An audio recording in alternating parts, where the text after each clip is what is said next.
Liberals are always trying to distance Biden from Netanyahu and Netanyahu from Israel. Western liberals are always doing this weird dance where they try to rhetorically create space between Biden and the atrocities of the Israeli government, working tirelessly to frame the president as an innocent, passive witness to the genocide he is directly facilitating in Gaza. Those Western liberals who support Israel are also simultaneously performing a second bizarre contortion in which they try to distance the Israeli state from Benjamin Netanyahu, as though Israel would be a nice, normal, non-genocidal nation if it only had a different prime minister. Two good examples of this frantic compartmentalization campaign came out in the mass media in the last few days, with a New York Times article titled, "Providing Both Bombs and Food, Biden Puts Himself in the Middle of Gaza's War," and an Axios article titled, "Biden Breaks with Netanyahu but Sticks with Israel." Both the New York Times and Axios write-ups go out of their way to inform the reader that Biden has been growing frustrated with the Netanyahu government. Yet more examples of a trend in liberal media reporting that's been going on for months, in which spinmeisters convey the idea that Biden is secretly hopping mad at Bibi and his cohorts behind the scenes, despite all his actions and decisions and public statements conveying the opposite. The idea is to manipulate the reader into accepting that while Biden may be backing a genocide, secretly his feelings feel very upset at the people he's backing, so you should like him and vote for him anyway. The New York Times' Peter Baker and Michael Crowley present a poetical reframing of Biden's genocide in which they depict this lifelong Beltway swamp monster's self-evident depravity as a poignant story about a kind-hearted leader facing difficult decisions, saying the United States finds itself on both sides of the war in a way, arming the Israelis while trying to care for those hurt as a result. From the skies over Gaza these days fall American bombs and American food pallets, delivering death and life at the same time, and illustrating President Biden's elusive effort to find balance in an unbalanced Middle East war, write Baker and Crowley, presumably while high-fiving about their eloquent prose. Mr. Biden has grown increasingly frustrated as Prime Minister Benjamin Netanyahu of Israel defies the president's pleas to do more to protect civilians in Gaza, and went further in expressing that exasperation during and after his State of the Union address this past week, write the authors, before adding, "But Mr. Biden remains opposed to cutting off munitions or leveraging them to influence the fighting." That last sentence right there is all anyone needs to know about Joseph R. Biden.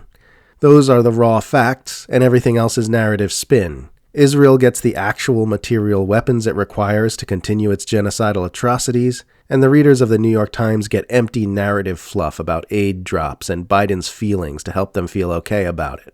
Axios' Barak Ravid is somehow even more ham-fisted, writing that President Biden has begun a tricky maneuver, breaking with Israeli Prime Minister Benjamin Netanyahu and his Gaza war strategy, while sticking with Israel in its fight against Hamas. U.S. officials say Biden, and many other senior officials at the White House and the State Department, are extremely frustrated by what they see as ungratefulness by Netanyahu, writes Ravid, because when you're writing about Biden and Gaza in a liberal publication, you're required to work that frustrated angle in there somewhere. To substantiate his claim that Biden is breaking with Netanyahu, Ravid references Biden's oblique finger-wagging at the leadership of Israel in his State of the Union address, and the president's "I told Bibi you and I are going to have a come-to-Jesus meeting" hot mic moment immediately thereafter, as well as Biden's statement on MSNBC that Netanyahu is hurting Israel more than helping Israel by tarnishing Israel's image. Then, immediately thereafter, Ravid nullifies everything he just wrote in the preceding paragraphs by noting another quote from Biden's MSNBC appearance. "I'm never going to leave Israel. The defense of Israel is still critical." Liberals love pretending there's a meaningful difference between supporting Netanyahu's murderous and supporting Israel, as though Israeli murderous does not have a healthy and vibrant existence entirely independent of who its prime minister happens to be. Pinning all the blame for Israel's depravity on one evil bad guy lets them justify their continued support for Israel, despite that position's self-evident contradiction with everything they claim to stand for. Polling by the Israel Democracy Institute has found that 3/4 of Jewish Israelis support Netanyahu's planned assault on Rafah, which the Prime Minister has said will proceed as planned, despite Biden's empty bloviations that doing so would be crossing a red line with this administration. Polls also found that 68% of Jewish Israelis oppose any humanitarian aid entering Gaza via any agency at all, which is to say they support starving huge numbers of Gazan civilians to death. Israeli violence isn't the product of Netanyahu. Netanyahu is the product of Israeli violence. He built his political career upon popular sentiments that were already in place long before he turned up. If it wasn't him inflicting violence and abuse on Palestinians, it would be someone else, and it has been in the past, and it will continue to be for as long as Israel exists.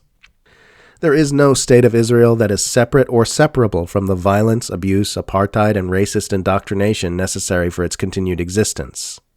Liberals like to pretend they live in this imaginary fantasy land where a nice and peaceful Israel is possible, despite Israel's entire historical existence making an obvious lie of this premise. Israeli violence is not distant from Israel. They are fully united. Israel is not distant from Netanyahu. They are not meaningfully distinct. Netanyahu is not distant from Biden. They are partners in every way that matters. Liberals only try to compartmentalize these things away from each other to stave off the cognitive dissonance inherent in their contradiction-soaked worldview.